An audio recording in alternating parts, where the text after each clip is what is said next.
Most Amazon sellers I speak to have an idea about rough profitability, maybe from seller board, or they've got a gross margin in their head, but they don't understand the actual profitability. And when they come to sell their business, they always seem to get a lot less money than they thought it was worth. In this video, I'm going to go through what an investor-ready profit and loss looks like, how anyone, regardless of background, can understand it, and then how you can then use that to then grow your margins and then eventually sell your business for actually what it's worth. So when an investor looks at a business, what they're looking for are the key drivers, because these key drivers are going to tell them if they're going to make money from this or not. When someone buys your house, they don't go in there and start looking at your paintings, TVs, sofas. They're looking at the fundamentals. They're looking at how many bedrooms it's got, how big is it, and is there anything expensive you need to do. They know that if they buy this house, all that stuff is gone and all they're left with is the fundamentals, bricks and mortar. So when they come to make an offer, they're just going to base it on the fundamentals of the house. And it's the same for an investor who's buying a business. They want to understand the fundamentals to see what it's worth. What they want to know is the underlying profitability. They want to know, can they improve this business? Basically improve margins. And then they want to know, will I make money on this deal? And funnily enough, these are the exact same things you should know about your business. And far too many sellers totally ignore that. And that's why the first thing we do when we pick up a new client is make sure they've set their profit and loss up so they can understand it, make decisions from it, but also if an investor comes along, they've got something ready to share with them. So let's go through a profit and loss where it's set up so you can understand it, make better decisions, but also be able to quickly give your business a valuation as well. So the first thing you'll notice is that we've structured this in a really simple way, and there's not loads of account codes like other accounts put in. That's because you need to understand your key drivers in the quickest possible way. So the first thing we've got is revenue, and this is basically everything you've sold, excluding fees, but also excluding VAT. So it's just net sales. And you can see here we've just got Amazon sales, but if you had other geographies, we'd suggest putting those in. So like Amazon US, Amazon UK, because it makes it clearer. You can then look at each marketplace separately. Then you've got cost of sales, and cost of sales are variable costs directly linked to how many units you sell. So all these costs in here should only increase as you sell more units. So the first thing you've got here is Amazon FBA fees and seller fees. And these are directly linked to sales. You're not going to pay these unless you make sales. And then you've got cost of goods sold. Now this is the most important figure in this section. If you get this wrong, your entire profit and loss just won't make sense. So cost of goods sold is basically the cost of the number of units you've sold. And you calculate this by knowing what your landed cost per SKU is. So if you don't know what your landed cost per SKU is, or it's not up to date, make sure you do those calculations, because you need that to actually create your profit and loss. Now, if you don't know how to do this, we've done a video on this, so check that out, and it goes through exactly how to calculate your landed cost per SKU. So do that first before doing this step. So in this case, we sold 2,000 units, and we know our landed cost per SKU is £26.40. So the calculation we would have done is 2,000 times £26.40, and that gives us the 52,800. We've then got 3PL costs, and again they're like 50p per item packed, and we sold 2,000 units, so that comes out 1,000. And that gets us to our gross profit or gross margin, and you can see here it's at 27%. So this is your gross margin before advertising fees, and we'll go through that in a second. But you can see here we've got a margin of 27%, and actually our benchmarks, which we'll go through later, say that you should have 35 to 40% at this stage. So let's move on to Amazon advertising costs, and these are variable. You know, if you don't spend this money, you might not have got those sales, and they're directly linked to how many sales you do make. So we want to keep this quite high up on the profit and loss, because it's going to tell us a lot about the business. So here we've got the Amazon PPC, and actually in this case it's 6%. And what we'd normally say is about between 10 to 20% of your revenue you should be spending on that. We then get to the gross profit after advertising. And this number here is, we've got 21% here, but it's really important because this is the fundamentals of the business. This is before overheads. This is saying, just looking at sales, cost of goods, and PPC advertising, what margin are you bringing in? And this number is important when you're looking at growth, because if you made 10 times the number of sales, you can expect to still make 21% margin after that. Now below that, you've got overheads. So these are things which you need to run a business and they're essential and they're generally fixed costs. So they're not going to go up with the number of units you sell. They're just costs which happen month in, month out. And you can see the type of stuff we have in here. We've got, accountancy fees, bank fees, freelancers, marketing ongoing. Now, marketing ongoing is in overheads, and that's because this relates to things like advertising agencies. So people who manage media spend.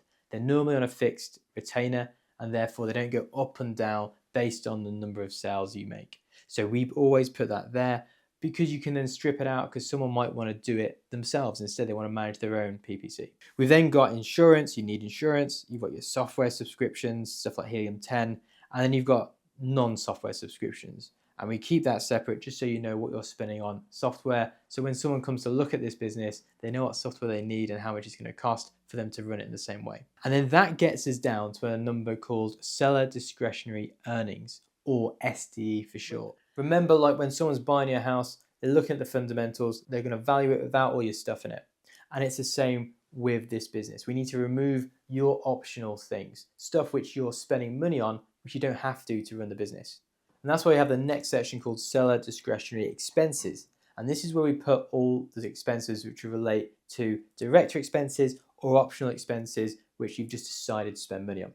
So we've got stuff like director salaries, car lease, office rent, travel and subsistence, telephone and internet. All this stuff here you would strip out if you bought the business to get down to the underlying profitability. And that's why we've got this section here which separates it from the rest of the profit and loss. And the reason we do that is because if you let the investor start tweaking with a calculation, you give them unclear numbers, they have to make assumptions, they're going to be prudent and therefore overestimate how much of your seller discretionary expenses are in there and give you a lower valuation. And finally, we get to operating margin, which is the bottom line of your business. How much money are you making after all costs are factored in? So you can actually use this number to value your own business because this is what investors use to value businesses as well. So in this case, this is just 1 month revenue. And what we want to do is extrapolate that to annual revenue. So we want 32,167.25 times 12. And that gives us 386,007. So that's our annual SDE. Now at the minute, valuations fluctuate between 2 times to 5 times. So a safe bet would be using 3 times as the multiplier to value this business. So if we applied the multiplier times 3, what we'd get is around 1.2 million.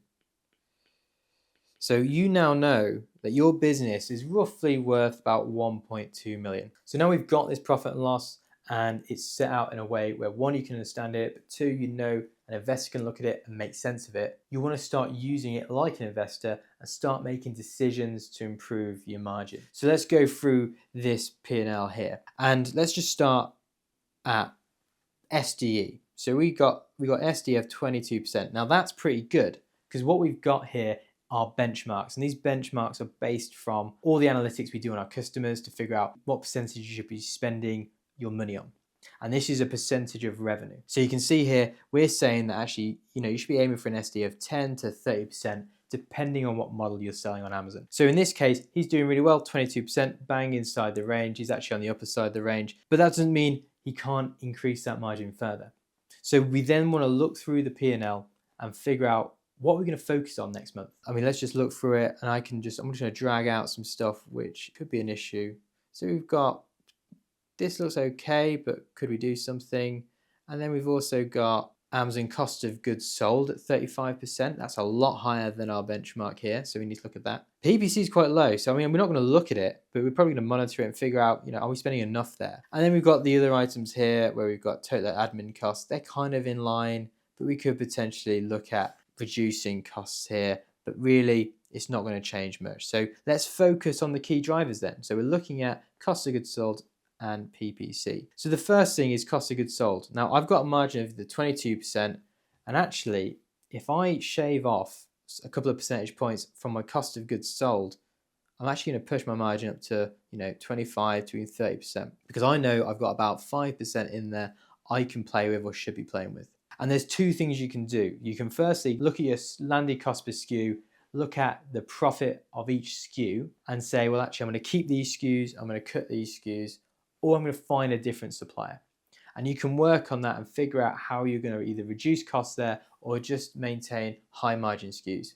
Or it could be that there's been some cost inflation and you need to increase your prices. So you should increase your prices to then lower this percentage down to around 30%. And then you should see your margins move up to around 30%. So you should go in there, do your SKU analysis, look at your pricing, and then try and get that figure down, because it looks like it's quite high.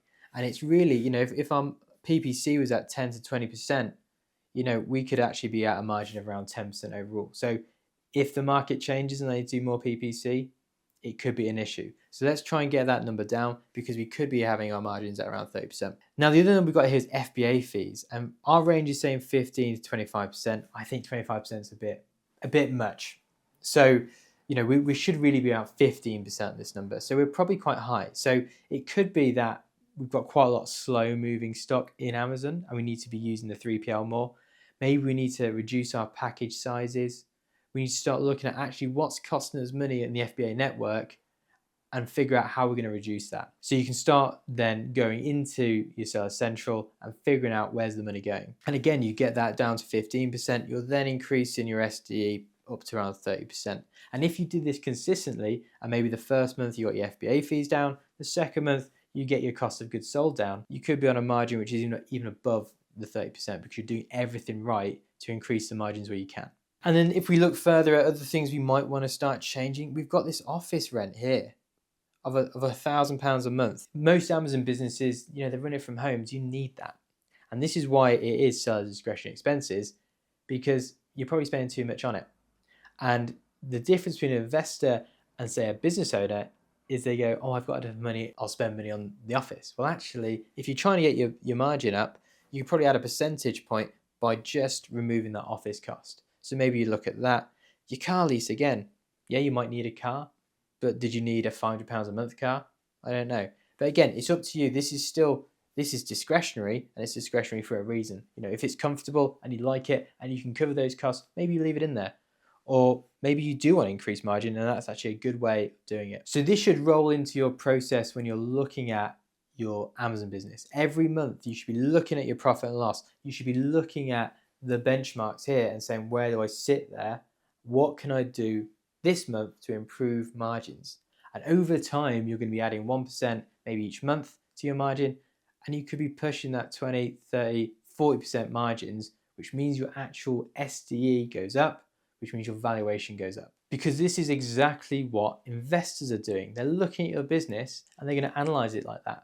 They're going to say, well, actually, no, I can get that number down to around 40K. I can get this number down to 25K. I'll take all these costs out. I might have reduced accountancy fees there. I don't need that.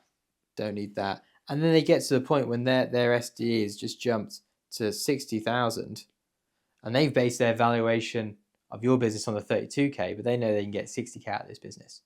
So you need to be doing the exact same process they're going to be doing to make sure you're extracting the most value from your business. So it's not good enough just to have a rough idea of your profit and loss. It's not a good idea just to base off seller board or some of the metrics or maybe an Excel sheet. You need to put this together in a proper way, using an account system, using a profit and loss which is made for these types of businesses, so you can make decisions and improve margin. And it's the first thing we do when we take on a new client. We make sure their profit and loss is set up so they can understand it. And we've actually created a template and we've included that in the description below. So make sure to download that so you can understand your business, but you can also see the benchmarks and see how your business compares. Make sure you like and subscribe, as we're going to be releasing more videos on how to increase the profitability of your business.